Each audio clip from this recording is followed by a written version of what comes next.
Bonjour à toutes et à tous, bienvenue. Nous sommes ici au 126e Congrès national des sapeurs-pompiers de France. Nous sommes ici à Vannes, dans le Morbihan. Aujourd'hui, dans ce reportage, différentes interviews vous seront proposées, dont celle du fondateur du Pafari. Mais nous découvrirons également un nouveau casque créé par Rosenbauer. C'est un reportage de Romain Bruno, Sébastien Huet, Anthony Boutin et Tommy Audouy pour Sicom Urgence. Pour bien commencer ce congrès, nous avons assisté à une démonstration de désincarcération sous le stand de Renault. Pas besoin de vous expliquer, les images parlent d'elles-mêmes. Arrêt obligatoire au stand de Marseille 2020, là où se déroulera le 127e Congrès national des sapeurs-pompiers.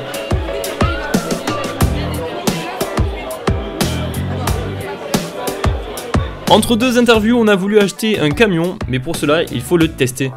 Bon les gars, vous partez sur un feu de maison R+3 avec 20 victimes. Chef, j'ai pas d'aérie. Sans branle. D'accord. Pas comme d'habitude. Comme à l'ancienne.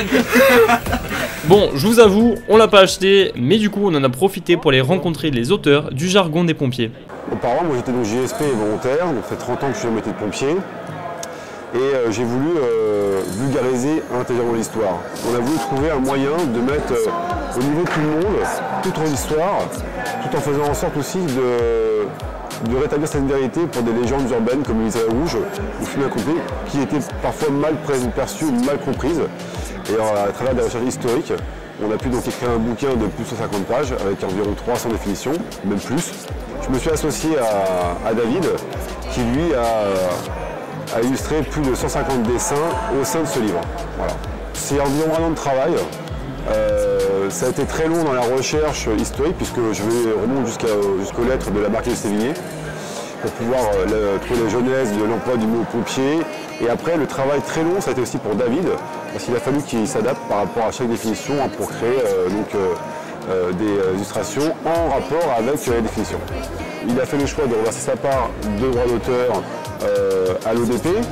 Et quant à moi, je reverserai donc à la cellule des décès d'armée de terre et plus exactement à Terre Fraternité, qui est une association où je souhaite financer éventuellement des prothèses pour des soldats blessés. Est-ce qu'on peut avoir des exclusivités peut-être, des définitions que tout le monde ne sait pas Alors, bien souvent les gens pensent que la Légion d'honneur, que l'Israël Rouge c'est la Légion d'honneur. Faux, mais la réponse elle est là. Beaucoup de gens pensent que fumer comme un pompier, c'est le cuir qui fumait après un feu. Faux, la réponse encore une fois elle est là. C'est plein d'images, c'est beaucoup de boulot, c'est 25 € et c'est pour les bonnes œuvres.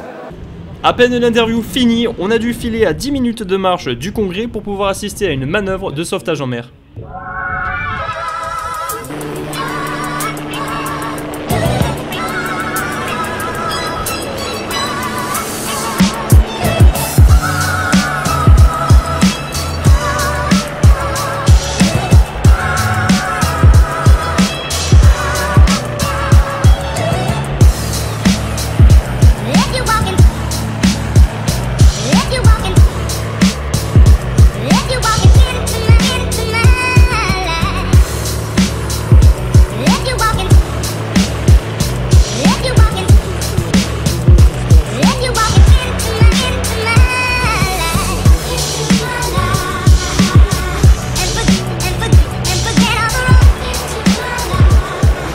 En voyant le congrès de loin, on a vu des grandes échelles dans les airs, du coup on a décidé d'aller voir. Je suis ici au stand Rosenbauer où en exclusivité nous avons pu découvrir le nouveau casque Heroes Titan. Également une première pour nous, une interview à 20 mètres de hauteur avec un des démonstrateurs de la marque. Là c'est notre casque Rosenbauer Heroes Titan. C'est un casque qui est dans la suite des générations depuis 25 ans. Le casque Rosenbauer, c'est un casque très léger. Il est très simple d'utilisation. Il y a 3 ajustements possibles. Avec en option ici, on peut intégrer une lampe de casque qui est intégrable au centre, en plus du chrome, de la couleur chrome. Il y a encore une dizaine de couleurs disponibles, avec en option du marquage rétro-réfléchissant.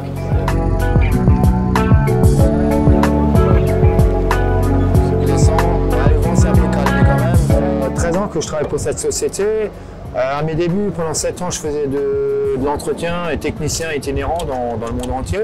Depuis 6 ans, je fais de la démonstration, formation utilisateur et technique. Voilà. À une échelle, c'est d'une à la carte. Il y a plus de 600 options sur ce type d'échelle et ce sont des prix qui varient entre 475 et 750 euros, 750 000 euros. Hein. Il faut savoir que chez nous, une échelle, tous les 1 jour, 1 tiers, il y a un châssis qui rentre, une échelle qui sort.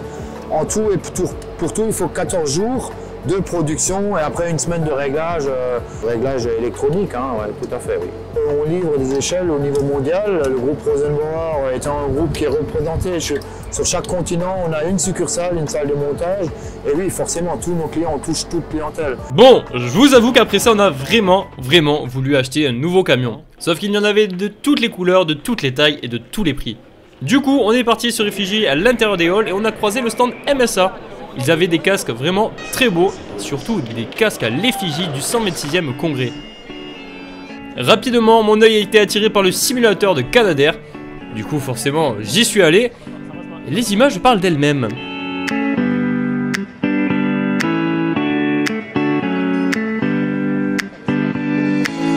On a continué à faire notre tour dans les halls et puis on a rencontré le créateur d'une application innovante. On a décidé de l'interviewer. Le but, c'est d'augmenter les chances de survie des victimes lorsque une personne a un accident. L'idée, c'est de géolocaliser des secouristes à proximité de la victime de manière à les déclencher avant l'arrivée des secours traditionnels pour une prise en charge précoce et ainsi augmenter les chances de survie. Que chaque minute de perdu, c'est 10% de chances de survie en moins. On s'est dit qu'il fallait révolutionner, qu'il fallait apporter un maillon complémentaire dans la chaîne des secours qui est le citoyen. Alors aujourd'hui, elle est disponible gratuitement sur les stores iOS et Android. Donc aujourd'hui, ça représente à peu près 80 000 utilisateurs. Il y a environ 40 000 secouristes actifs dans notre réseau et c'est déployé dans 25 départements. Je pense que tout le monde a un rôle à jouer aujourd'hui dans la chaîne des secours. Donc j'invite un grand nombre d'utilisateurs, de citoyens à télécharger l'application de manière à ce qu'ils deviennent utilisateurs et donc un maillon complémentaire dans la chaîne des secours, puisque tout le monde a un rôle important à jouer dans cette chaîne-là. Devenez altruiste, devenez maillon de la chaîne des secours, téléchargez Permis de sauver. Après cette interview, nous sommes partis au cœur du village où nous avons pu assister à des démonstrations de secourisme. Mais également, on n'a pas compris pourquoi, on a vu des voitures se faire retourner. On a été également attiré par un drôle de bruit, du coup on s'est rapproché, on a vu des choses vraiment bizarres. Mais du coup, vous nous connaissez, on a voulu essayer. Je suis ici sur le stand courant. Autour de moi, le Pafari, un des parcours aériens réputés très compliqués. Je l'ai testé en exclusivité pour vous.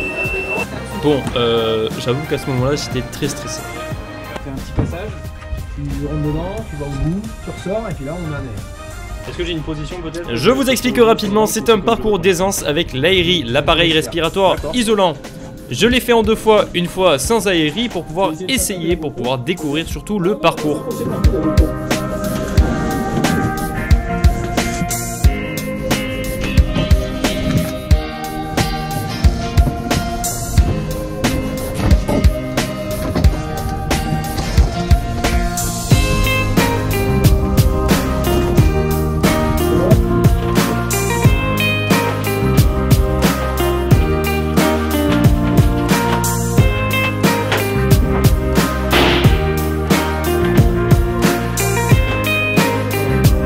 Une fois le premier passage validé, j'ai pu enfiler l'AERI pour pouvoir essayer avec 15 kg sur le dos. Je suis bloqué. Bon, je vous avoue que c'était beaucoup plus compliqué. Je vous ai mis un chronomètre en bas de l'image pour pouvoir regarder le temps que j'ai pris à passer cet obstacle.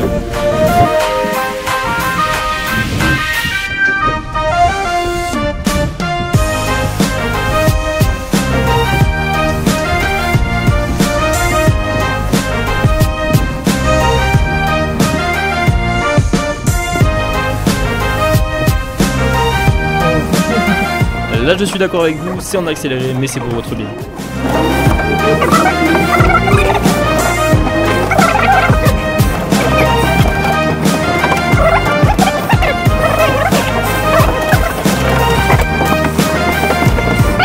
Après une longue minute d'effort, j'ai enfin pu sortir de ce calvaire.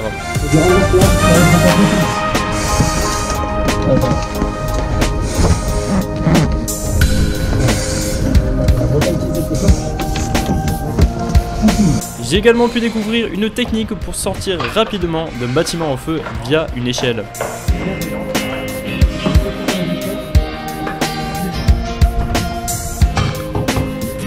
Et vu que le formateur était très sympa avec nous, on a décidé également de l'interviewer. Alors moi je m'appelle Thierry Gilbert, je suis sapeur-pompier professionnel et je suis le concepteur de la boîte qui est derrière moi, qui est une boîte qui va permettre de travailler des domaines de compétences particuliers, surtout des domaines de compétences spécifiques des sapeurs-pompiers. Alors que le premier c'est, comme c'est écrit sur le logo, hein, la technique, la physique, enfin le physique et la partie mentale, la base mentale. Et le but c'était vraiment de créer des modules de franchissement pour travailler l'aisance sous aérée. Et donc cette boîte là, elle permet à travers un processus de plaques qui tournent, qui viennent s'enchevêtrer, créer des parcours différents à chaque passage. Le but de tous ces franchissements, c'est vraiment de mettre en exergue le mental. On va dire que le premier prototype que j'ai construit, c'était en 2013. Voilà, on est en 2019. Donc ça fait 6 ans que je travaille dessus. Voilà. On a pu également assister à une manœuvre avec la Fastboard, une planche d'évacuation dédiée aux sapeurs-pompiers.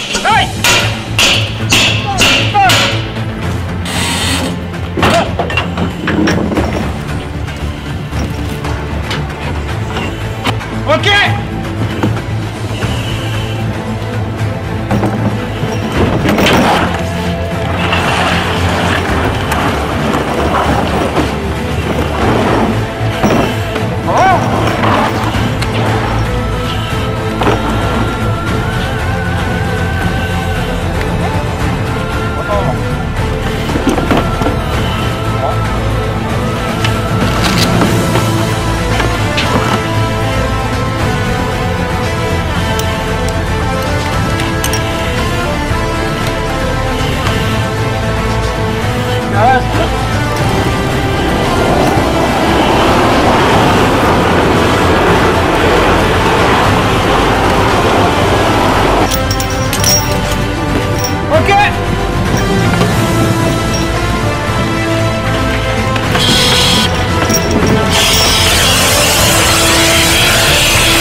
La prochaine fois que vous verrez le Pafari, pensez à nous.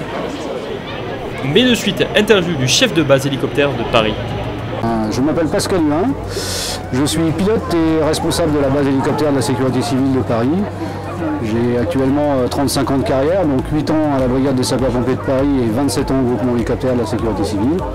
Et nous sommes actuellement dans l'Alouette 3 qui a été complètement restaurée avec l'union départementale des pompiers de Seine-et-Marne. Donc c'est un appareil qu'on a sauvé du parc à ferraille dans une entreprise à Marseille. Donc ça a pris plus de 3000 heures de travail, environ 5 ans, pour pouvoir restaurer cette machine, la faire repeindre, pour qu'elle soit présentable avec tous ses instruments, afin de ne pas oublier cette machine qui a servi quand même 40 ans à la sécurité civile et qui est une emblème du secours aérien français.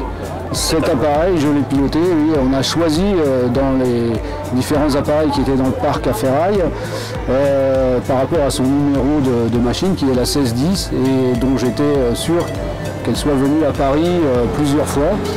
Et j'ai retrouvé les traces évidemment dans mon carnet de vol, et donc elle a servi par 3 ou 4 périodes sur Paris. Ça vous fait pas bizarre de retrouver cette alouette ici sur le port de Vannes et de vous dire qu'il y a quelques années de ça, vous étiez vraiment au-dessus de Paris, dans les airs de Paris, à sauver la population, on va dire? Non, parce que c'est bon, l'alouette 3, c'est mes débuts à la sécurité civile, donc j'y ai passé quand même environ 1600 heures de vol, avant de voler après sur Dauphin et puis après sur 645. Et en fait, bon, on a voulu la sauver, la reconstruire, etc. Donc elle fait vraiment partie intégrante du patrimoine, quoi. C'est quelque chose qu'on a toujours connu. En étant beaucoup plus jeune, en étant gamin, on voyait déjà ces machines voler. Après, pouvoir voler dans ces hélicoptères est quand même quelque chose de fabuleux. Après cette belle interview, nous retrouvons au cœur de Vannes le bagad des sapeurs-pompiers du Morbihan.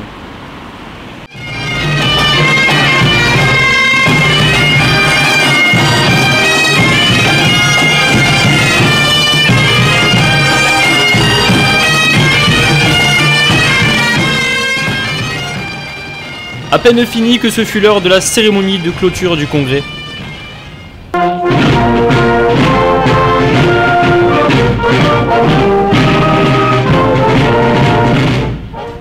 Lors de cette cérémonie officielle, nous avons pu assister à la remise des brevets de jeunes sapeurs-pompiers à une section locale. Sans oublier le moment le plus attendu, la passation du drapeau de la fédération entre l'Union départementale du Morbihan et celle des Bouches-du-Rhône.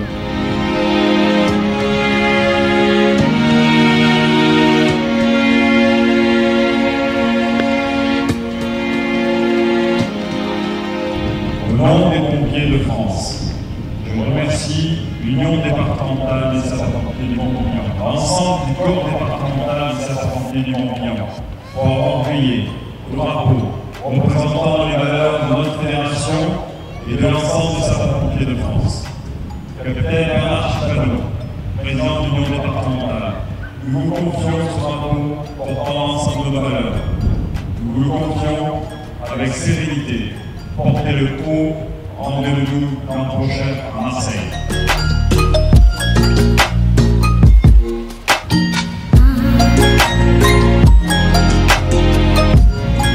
Merci à toutes et à tous d'avoir regardé ce reportage. Je vous dis à l'année prochaine pour le 127e congrès national des sapeurs-pompiers qui se déroulera à Marseille, place Chanot, du 14 octobre au 17 octobre 2020.